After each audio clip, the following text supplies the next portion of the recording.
सज्जनों नमस्कार। आज के इस प्रवाह में हम शनि ग्रह के विषय में सामान्य चर्चा कर रहे हैं। शनि ग्रह राशि क्रमांक 10 और 11 अर्थात मकर और कुंभ राशि का स्वामी है और इसकी उच्च राशि तुला है। 7 नंबर इसकी उच्च राशि है और नीच राशि इसकी मेष है। 1 नंबर में ये नीच का हो जाता है। स्वभावतः पाप ग्रह है, दुख सूचक है और कृष्ण वर्ण का है। पश्चिमी दिशा का स्वामी है। जन्म कुंडली में ये पूरब, दक्षिण, पश्चिम, उत्तर ये पश्चिम दिशा का स्वामी है। अतः यह सप्तम स्थान में दिग्बली होता है। बलि ग्रह शनि सप्तम स्थान में बलि ग्रह बन जाता है।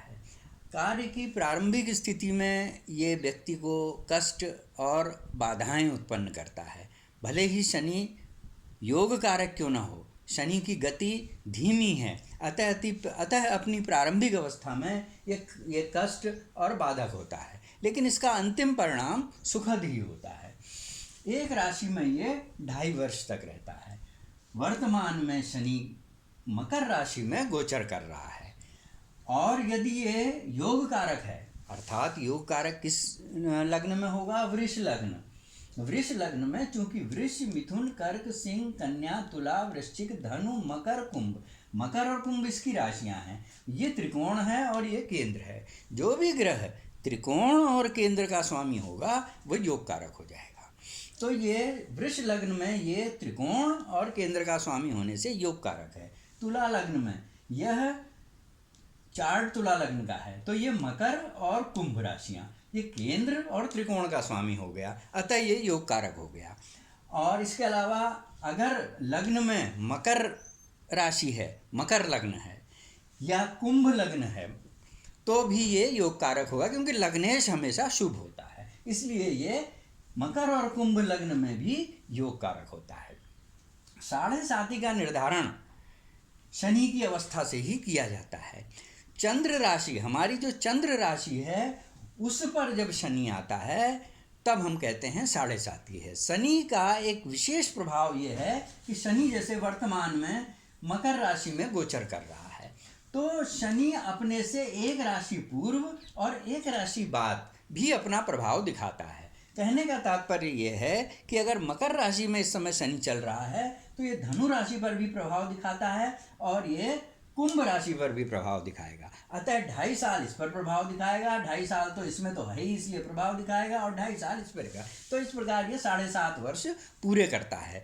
इसको शनि की 7.5 कहते हैं। इसके अलावा चंद्र राशि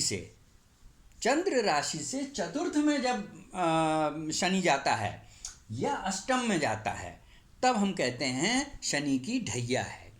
जैसे उदाहरण के लिए अगर यहाँ पर इस चार्ट में अगर यहाँ चंद्रमा होता, इस चार्ट में यदि यहाँ चंद्रमा होता तो चंद्रमा से 1 2 3 4 चौथे में शनि आया तो ये शनि की ढैया इस समय इस व्यक्ति को जिसकी चंद्र लग्न तुला होगी, ये लग्न है चंद्र लग्न, जिसकी चंद्र राशि जिसकी तुला होगी उसको शनि की इस समय ढैया चल रही। इसी तरह से अष्टम में शनि आएगा। अगर यहाँ पर तुला किसी की राशि है, चंद्र राशि, तो 1 2 3 4 5 6 7 8 वृष राशि वाले को ये इसको ढैया मानी जाएगी यहाँ से, क्योंकि अष्टम में तुला, वृश्चिक, धनु, मकर, कुंभ 1 2 3 4 5 6 7 8 तो ये ढैया मानी जाएगी। अब मतलब चंद्रमा से चौथे और चंद्रमा से 8वें स्थान में इस शनि की ढैया मानी जाती है।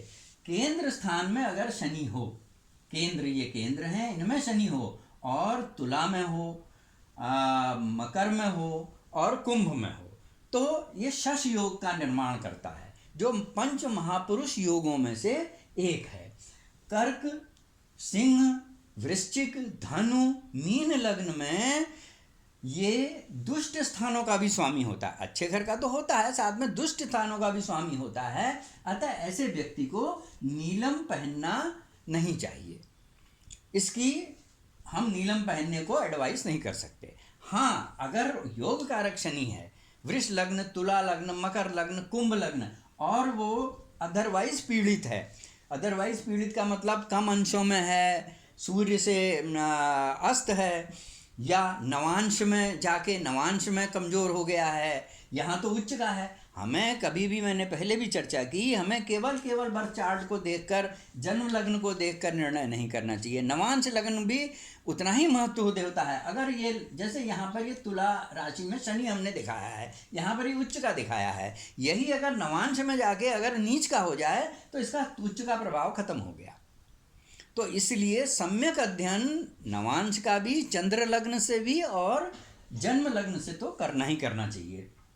तो योग कारक जो ग्रह हैं, योग कारक लग्न में, जैसे वृष लग्न, तुला लग्न, मकर लग्न, कुंभ लग्न में हम नीलम पहनने की सलाह देते हैं।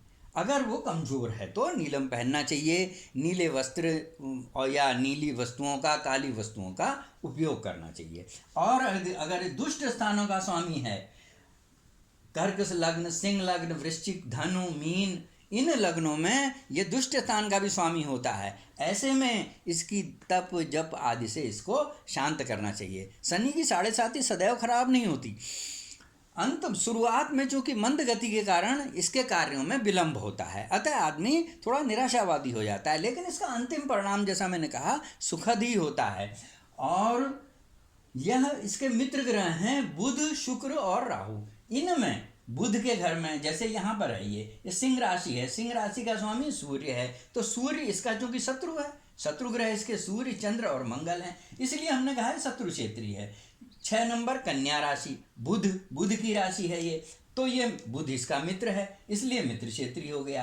तुला में तो उच्च का है ही। 8 नंबर वृश्चिक का स्वामी मंगल चूंकि इसका शत्रु है, इसलिए ये शत्रु क्षेत्री हो गया। ये अपने घर में है, इसलिए हमने कहा स्वग्रही है। 11वां कुंभ, इसमें अब ये स्वग्रही है। मेष नंबर 1, मेष राशि, मंगल का इसका स्वामी है, इसमें ये नीच का होता है। तो मृत्यु, दुर्घटना, कृषि वस्तुएं, सड़क, जमीन से निकले पदार्थ और विदेशी भाषा पर इसका अधिकार होता है। शरीर में ये अगर दुष्ट स्थानों का स्वामी है तो शरीर में ये गठिया और संधि रोग, कफ, तपेदिक, वायु जनित रोग, इनको बढ़ाता है। और अपनी मंद गति के कारण फिर बताता है इसके कार्यों में विलंब होता है। बृहस्पति के प्रभाव से व्यक्ति, अगर शनि पर बृहस्पति का प्रभाव है तो व्यक्ति आध्यात्म में रुचि रखने वाला होता है। सूर्य के साथ में अगर ये दशम स्थान में है तो व्यक्ति के अंदर नेतृत्व के गुण प्रदान करता है। बुध के साथ में अगर शनि है, 9वें में है, दशम में है, लाभ स्थान में है, लग्न में है या द्वितीय स्थान में, ऐसे स्थानों में होने से यह व्यापार कुशल बनाता है व्यक्ति को। ऐसा व्यक्ति को व्यापार से लाभ होता है। चंद्रमा के साथ में रहने से व्यक्ति व्यवहार कुशल नहीं होता है, अतः उसको व्यापार इत्यादि जिसमें बोलचाल इत्यादि होती है, ऐसे कार्यों से उसे बचना चाहिए। कर्क लग्न में ये विशेष मारक हो जाता है। क्यों? क्योंकि इसकी दोनों राशियां जो हैं, एक राशि इसकी मारक स्थान मार्केश हो गई, दूसरी स्वयं मृत्यु स्थान में है, तो इसलिए ये महामारक हो गया। लेकिन ऐसा नहीं है, इसको हमने नवांश कुंडली में भी देखना चाहिए, चंद्र लग्न से भी देखना चाहिए। अब यहाँ पर अगर ये शनि स्वग्रही है और अस्त नहीं है तो ये उतना मारक नहीं होगा। अगर ये अस्त हो गया, पीड़ित हो गया, अगर ये दुष्ट ग्रहों से पीड़ित हो गया ये शनि, तब ये महामारक बन जाएगा। और नवांश में भी ये दुष्ट ग्रहों के साथ में है तो ये मारक बन जाएगा। तो आज के इस प्रवाह में बस इतना ही। अगले प्रवाह में हम काल्पनिक ग्रह राहु और केतु के बारे में चर्चा करेंगे। तब तक के लिए नमस्कार।